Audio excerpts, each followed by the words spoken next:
Bom dia, meus amigos. Hoje vai ser festa desse carinha aqui, Espinosa. Já tô com o bolo pronto. Ainda tô aqui em casa. A festa vai ser lá na USP. Vou gravar tudo para registrar esse bom encontro. Chegamos. Spinoza é um autor italiano.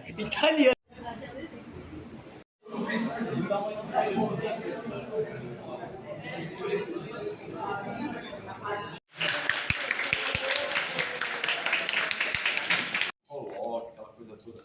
Mas assim, os alunos organizarem uma festa de aniversário com um filósofo, eu não me lembro. Então, assim, eu achei uma iniciativa muito legal. A minha primeira reação foi não entender. Eu falei. Ele dava essas aulas e cada um de nós tinha que fazer um seminário para ele. E ele dizia, ele dava o texto, ele não perguntava se você vai fazer, não vai fazer, os textos são esses, escolhe, não. Ele levava um texto para você e dizia, você vai fazer seminário disso aqui na semana que vem. Bom, e a gente tremia quando o professor Janotti entrava na sala, de desespero. Então, para mim, ele deu a lição 18 do curso de Filosofia Positiva de Augusto Conte. Então, eu preparei o seminário, fui fazer. E fiz, eu segurava no giz, eu esmaguei no giz.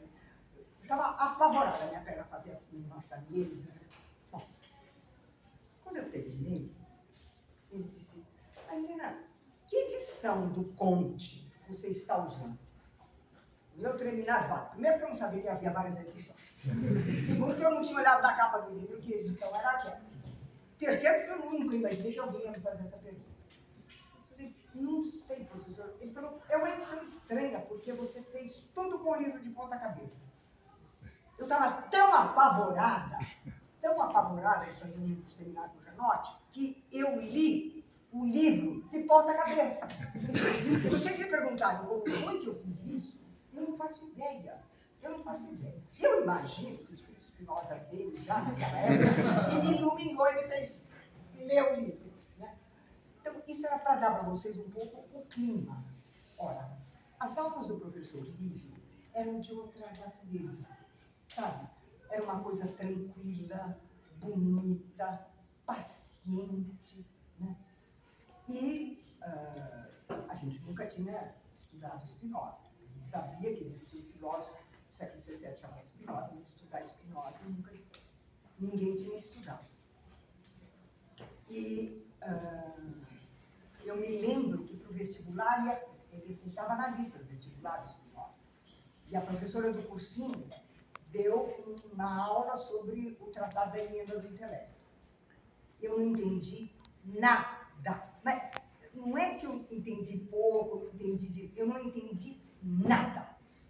Então, na minha cabeça, Spinoza era aquele que eu nunca entenderia. Era impossível.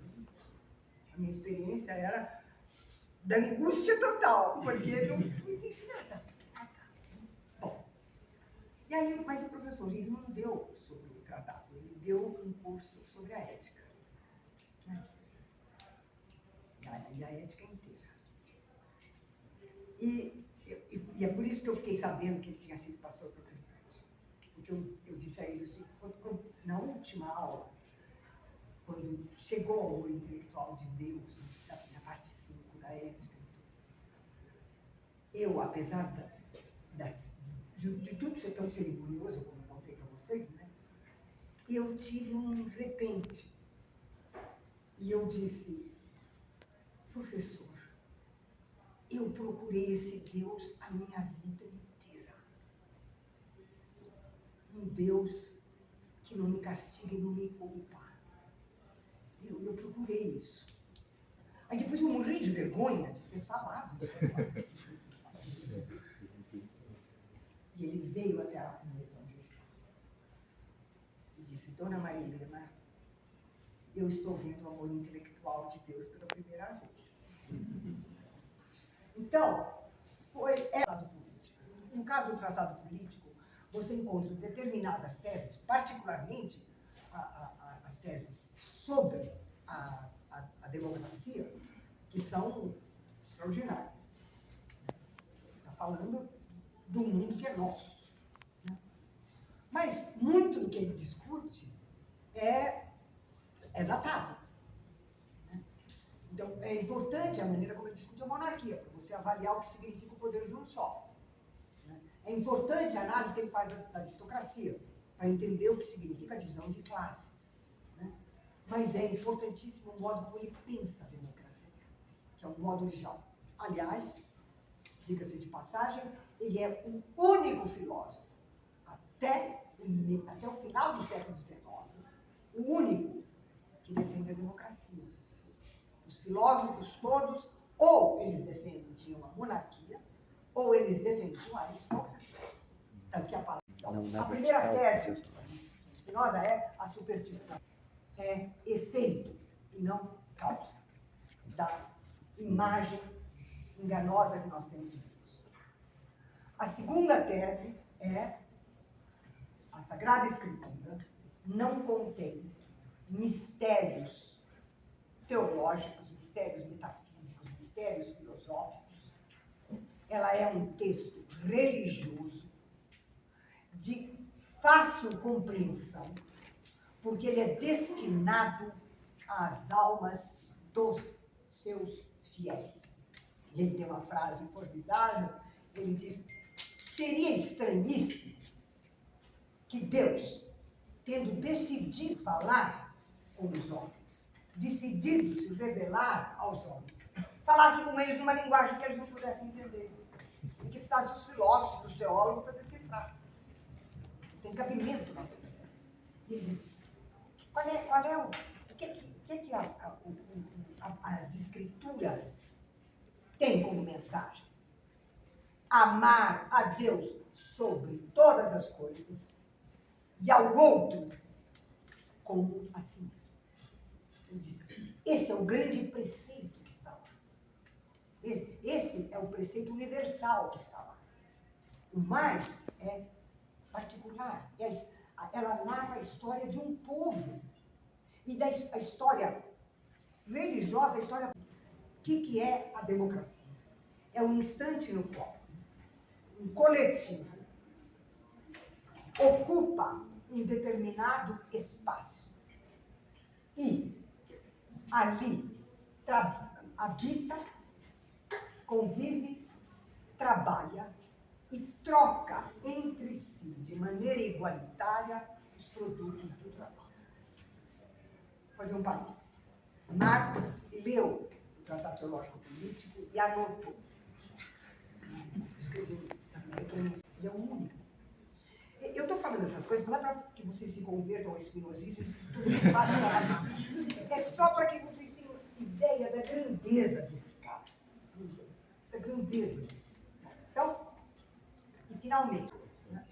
Então, isso é uma coisa importante também, porque você nunca, afora Maquiavel, você nunca, depois Rousseau, você nunca vê um filósofo se dispor a ir para a rua fazer alguma coisa. Ele não teve dúvida, ele fez a faixa, né, fez o cartaz. E lá ia ele, então ele disse para o dono, dono da pensão, eu vou escrever nas paredes. O bichar, né? E aí o falou, não, eu agora vou ficar aqui de guarda e eu não deixo o senhor sair. O senhor não vai poder sair. Mas ele teria feito isso, ele teria saído pichado as ruas de Haia e levado a faixa. Ou seja, eu estou dizendo isso porque quando você lê a ética, sobretudo a primeira parte da ética e a última, você tem a impressão de um filósofo que está noutra dimensão, outro universo, um universo paralelo ao qual nós não temos acesso, precisa ter aquela cabeça, aquele coração para ir lá. Então, ele é de carne e osso que nem nós. E um batalhador. Onde tem uma injustiça, lá está o Spinoza. Você pode contar que ele está lá. Então, cada um de nós é uma expressão singular da potência absoluta infinita, absolutamente infinita da substância, que é Deus.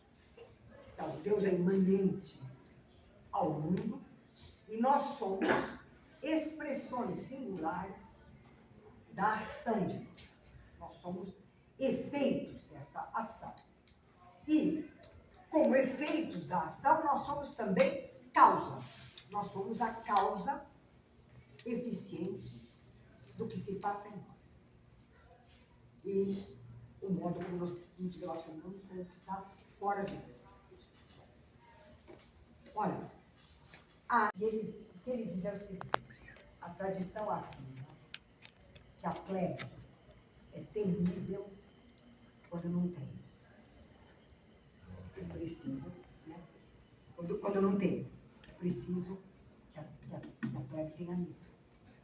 Porque se ela não tiver medo, ela é um animal indomável. Eu não vou contar a análise que ele faz, eu vou deixar que vocês vão lá no texto sobre aristocracia, ele vai virar de ponta cabeça essa afirmação sobre a fé. Ele vai dizer que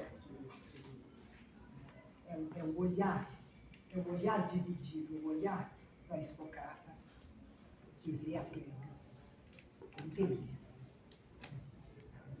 Ela não é terrível de jeito nenhum.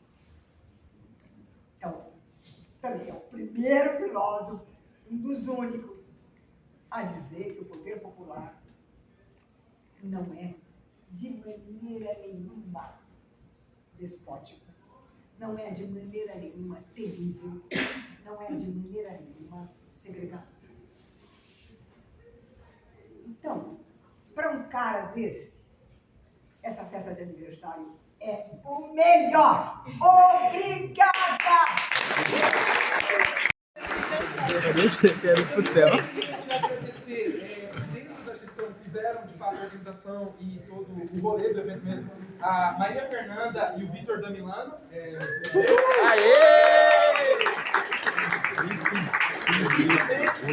Por fim, eu gostaria de agradecer a todo mundo da gestão atual, sempre anarquista do Centro Acadêmico de Filosofia, que fez esse evento. Só isso.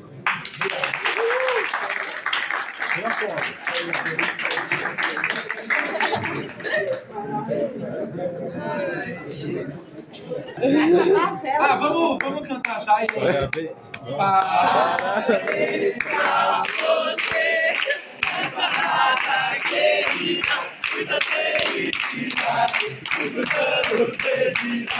Parabéns pra você nessa data querida, muitas felicidades, muitos anos de vida. Espinosa nada! Então como é que é?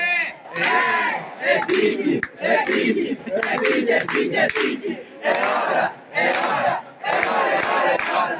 Ativos, Espinosa, Espinosa, Espinosa.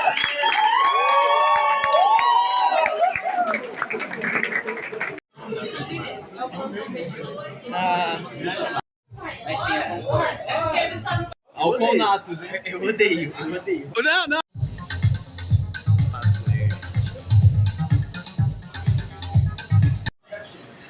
Nossa, conversa fluida, cara. Não, mas de qualquer jeito, mas de qualquer jeito. Apenas palavras. Cara, o que a gente fez hoje não foi meramente estudar Spinoza. A gente fez Spinoza. Esse é o conatus, entendeu? Em ato. Esse é o encontro bom, entendeu? Isso é a alegria.